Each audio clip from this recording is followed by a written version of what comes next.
Satu Malam yang Indah. Bab 148. Jangan, Bu. Kamar itu dipakai kalau pas saya pergi keluar kota. Ada orang yang saya percaya untuk tinggal di sini. Nah, kamar itu milik beliau, sahut Aisyah, yang menarik tangan Rena untuk memasuki kamar barunya. Tatapan Rena memindai sekeliling. Sungguh, ada rasa rindu yang menyeruak memenuhi palung hatinya. Rindu suasana nyaman yang seperti sekarang sedang dia rasakan.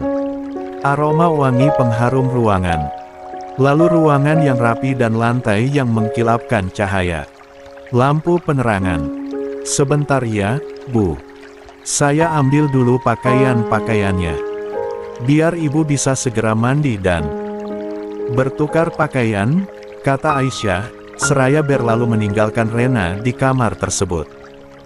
Rena terus saja memandangi kamar bernuansa hijau muda, yang sungguh menghidupkan suasana kamar menjadi sangat terasa sejuk dan nyaman.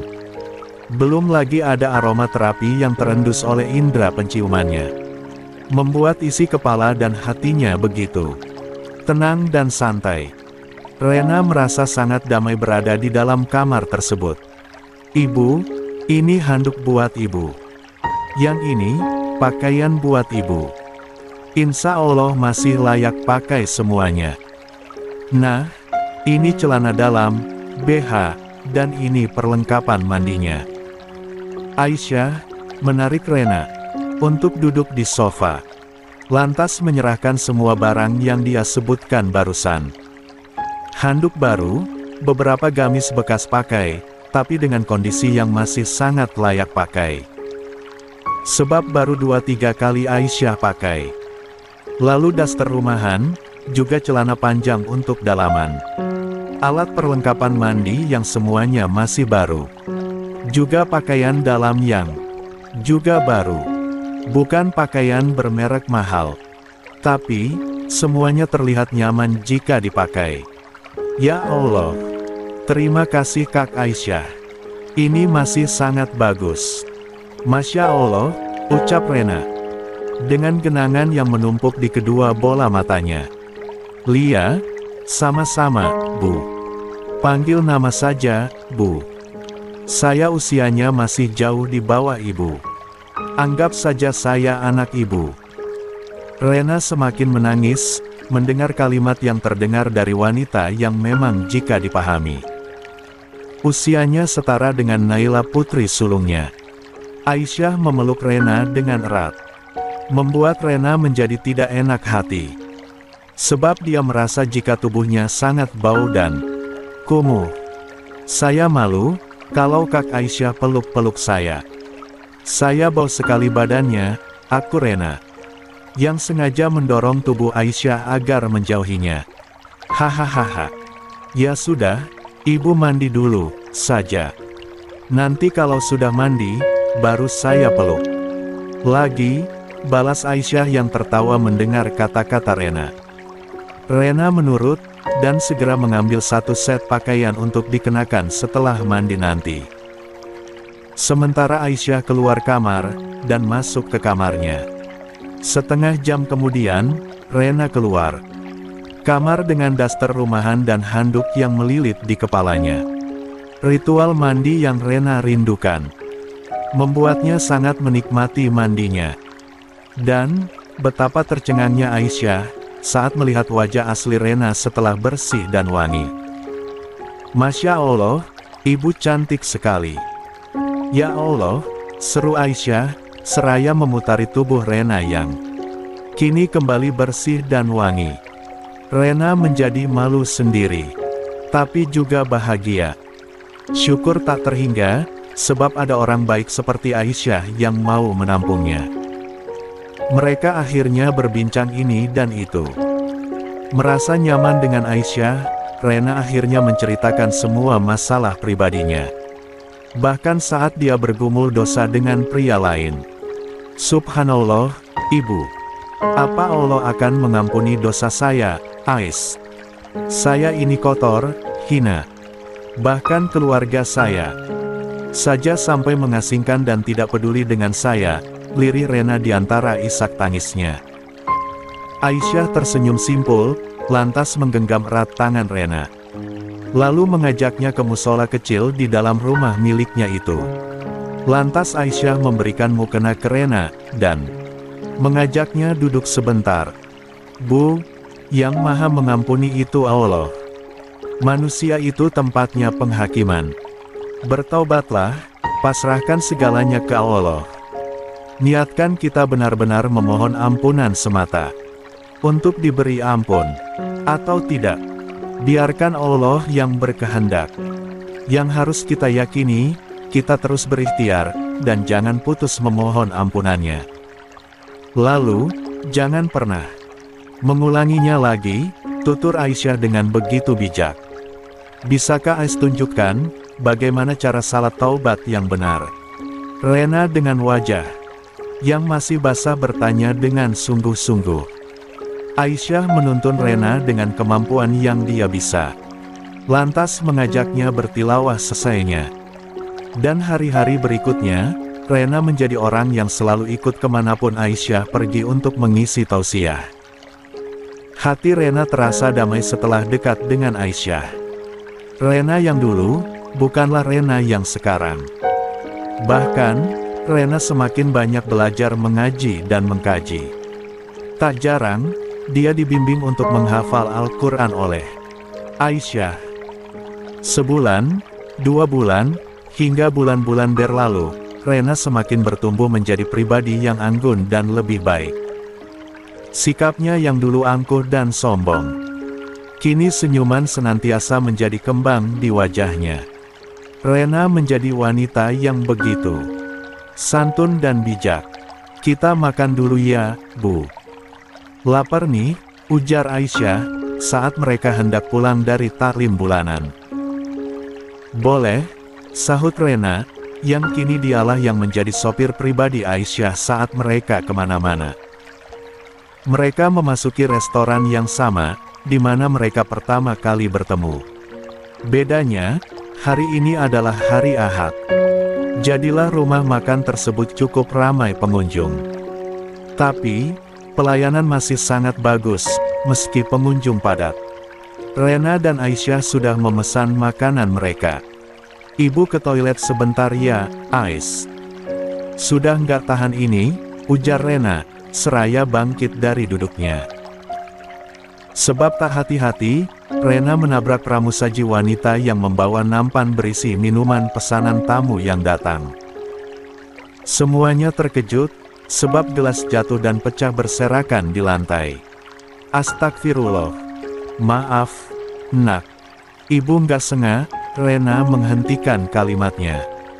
Saat melihat gadis pramusaji tersebut adalah Naila. Ucap Rena dengan mata yang membeliak tak percaya. Mama. Naila bergumam dalam hati. Tak percaya sang mama datang ke rumah makan mereka. Gadis itu sangat gugup dan juga bingung. Dia tak ingin keberadaan mereka secepat itu diketahui oleh ibundanya. Maaf, saya kurang hati-hati. Akan segera saya bersihkan sebelum saya dipecat oleh majikan saya.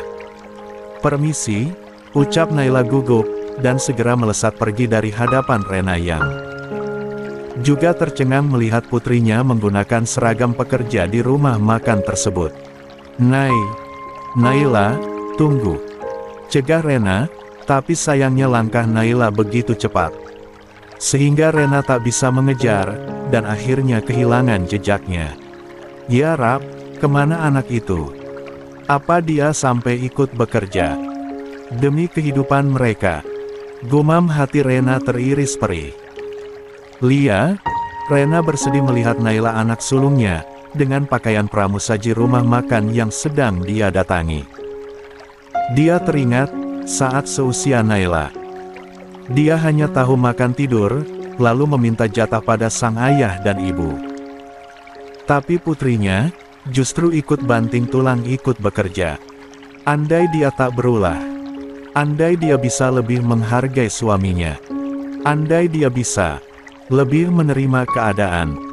Segala macam andai berkecamuk di dalam ceruk kepala Rena. Penyesalan demi penyesalan memenuhi sesak di dalam dadanya, yang membuatnya terasa sebab menahannya sendiri.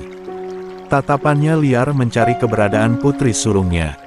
Tapi sayang, yang datang untuk membersihkan kekacauan justru orang lain.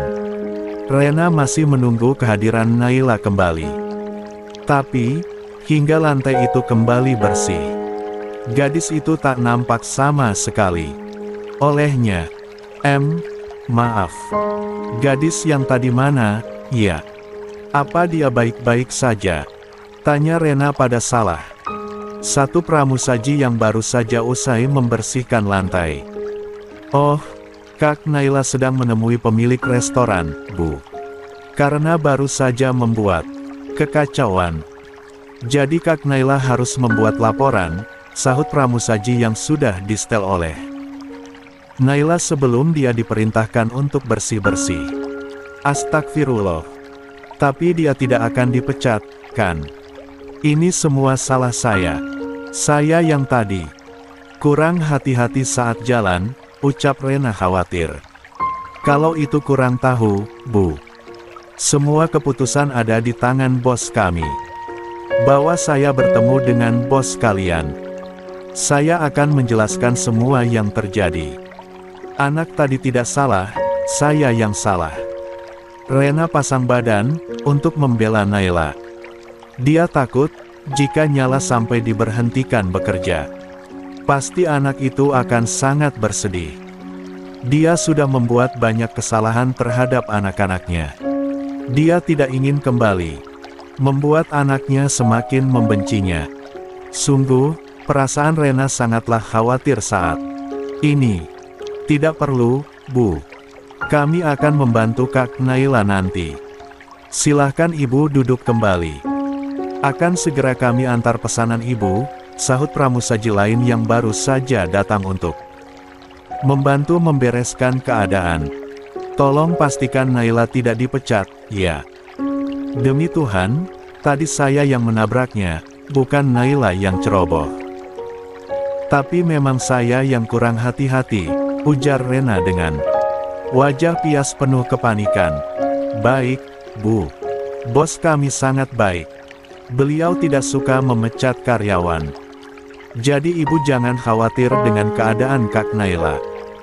Dia pasti akan aman di sini, sahut pemuda yang baru saja datang. Semoga kata-katamu benar. Rena merogoh tasnya dan mengambil beberapa lembar uang, lalu menyodorkan ke pramusaji yang masih berdiri menghadapi Rena. Tolong, berikan ini untuk Naila, ya. Sampaikan, ini sebagai bentuk permohonan maaf saya ke dia, ujar Rena, yang memaksa pemuda itu untuk memegang uang pemberiannya. Tidak perlu Bu. Saya mohon. Tolong berikan itu untuknya. Permisi, paksa Rena seraya berlalu pergi. Setelah uang yang dia berikan berada di tangan pemuda tersebut. Sementara itu, Naila yang berada di dapur sedang menceritakan semuanya ke sang ayah dan kedua adiknya. Mereka awalnya tak percaya. Tapi, saat mereka memeriksa CCTV yang ada, mereka baru percaya bahwa sang mama sedang berada di sana. Siapa yang kasih tahu ya, Pak? Kok mama bisa tahu kita di sini? Ujar Dini, seraya memainkan ujung jari telunjuknya ke ujung bibirnya. Mungkin mama hanya kebetulan mampir, Nak. Danu menjawab dengan santainya. Tapi Nai sudah atur semuanya tadi. Supaya Bang Raka sama Bang Farel bersandiwara. Dan Nai minta mereka bilang kalau Nai di sini cuma kerja, Pak. Terus, sedang menghadap pemilik restoran, laporan supaya tidak dipecat, jelas Naila. 10 menit yang lalu, Naila berlari dengan cepat masuk ke dalam. Lalu memberikan nampan yang dia pegang ke Farel, yang sedang membersihkan piring dan perlengkapan makan lainnya. Pemuda itu sangat kaget, sebab Naila datang dengan tiba-tiba dan tergesa-gesa. Kak Naila kenapa? Panik begitu. ujar Farel, seraya meletakkan nampan yang dia terima dari Naila. Kamu pergi keluar, bersihkan semua kekacauan yang ada. Nanti, kalau wanita yang menabrakku mencari tahu aku, katakan saja, aku sedang menemui pemilik restoran. Laporan atas kekacauan yang saya buat. Jangan katakan atau jangan sebut nama papa ya. Jangan sekali-kali kamu menyebutnya. Kalau orangnya bilang mau bertemu aku, katakan, tidak bisa. Ucap Naila dengan nafas yang ngos-ngosan. Ada apa sih, Kak? Memangnya ibu itu siapa? Itu tidak penting. Yang terpenting, kamu kerjakan sesuai perintahku barusan. Oke. Balas Naila, seraya mendorong pemuda itu untuk keluar dari ruangannya. Meski bingung, Raka tetap melaksanakan titah dari anak majikannya.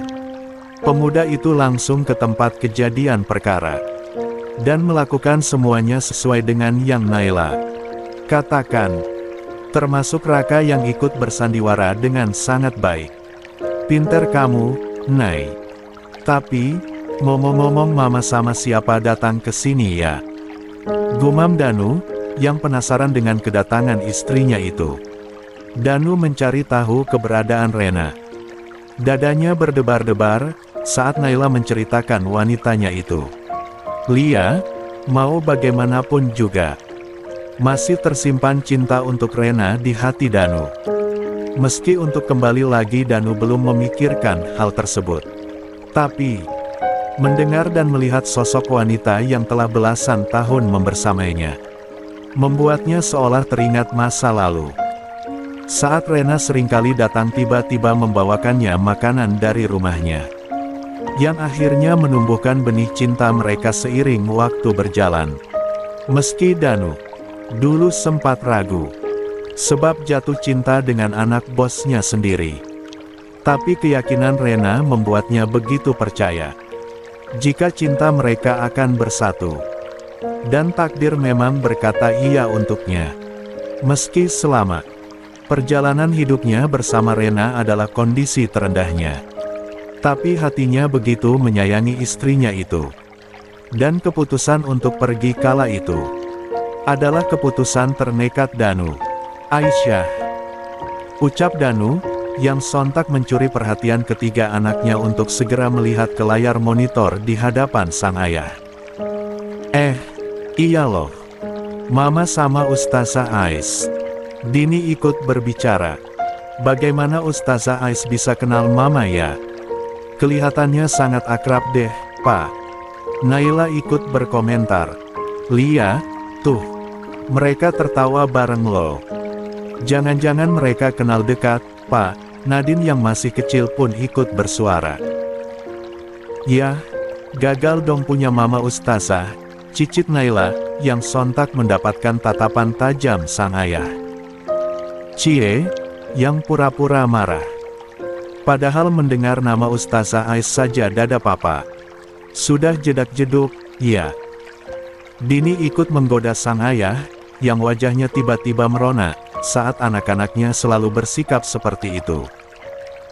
Apa sih kalian ini? Protes Danu, seraya beranjak dari tempatnya. Hahaha, papa mukanya merah. Hayo, jangan-jangan beneran papa suka sama Ustazah, ya. Ngaku deh, Pak. Naila kembali menggoda sang ayah. Sudah ah. Biarkan mereka, papa mau istirahat sebentar, ya kalian bisa handle. Kan? Buat papa, ujar Danu, seraya melepaskan apron yang masih menempel di tubuhnya. Lia, antara Aisyah dan Danu memang sudah kenal sejak Danu membuka rumah makan tersebut. Aisyah yang seringkali datang, dengan sikap manis dan lembutnya, membuat Danu memang secara jujur mengakui sangat mengagumi perangai gadis bercadar itu. Apalagi, setiap hari Jumat, Aisyah akan datang dengan beberapa anak panti asuhan untuk makan gratis di restoran Danu. Karena memang Danu memiliki program itu sejak awal rumah makannya buka. Setiap hari Jumat, makan gratis untuk seluruh anak panti asuhan atau anak yatim piatu. Lalu, untuk pengunjung lain yang membaca surat Al-Kahfi di sana, akan diberikan makanan gratis seharian itu. Bahkan, Danu juga menulis di daftar menu. Untuk 1 juz hafalan, free untuk jenis makanan A. Sekian juz Al-Quran, gratis B. Dan masih banyak yang lainnya. Oleh sebab itu, pengunjung rumah makan Danu selalu ramai. Meski kadang yang datang hanya untuk mencari makan gratis. Tapi entah dari mana datangnya, rezeki mengalir begitu saja buat mereka. Sehingga usaha mereka semakin hari semakin terlihat berkembang dengan sangat pesat. Padahal, yang datang lebih banyak mahasiswa yang sering sedang tidak punya uang, dan mengandalkan kemampuan mereka menghafal 1 juz Al-Quran. Pak, kiriman saya belum datang. Bolehkan saya makan dengan hafalan saya yang hanya 1 juz saja? Ucap mereka dengan jujurnya. Dan Danu, dengan senyuman mengembang, mengangguk dengan pasti. Ambil wudhu, dan duduklah di tempatmu. Lalu mulailah murojaah. Saat kamu selesai, insya Allah kamu akan kenyang untuk seharian, sahut Danu, seraya menepuk lembut bahu pemuda yang menghadapnya dengan malu-malu.